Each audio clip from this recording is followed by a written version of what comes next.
A good niche for Q4 is a niche that can be gifted, but it's evergreen. So you want a niche that can be sold all year round, but can also be gifted, okay? Such as a bracelet, such as whatever, right? Let's say a lighter, right? So I have a lighter here, right?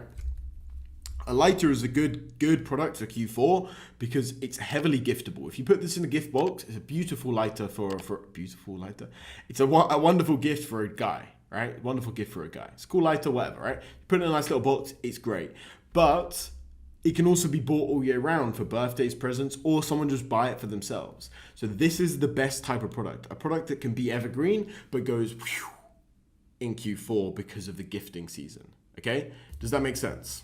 Super quick interruption. After you finish watching this video right here, go check out the video that's the top link in the description where I detail exactly how I made over £200,000 from Etsy dropshipping in just 3 months.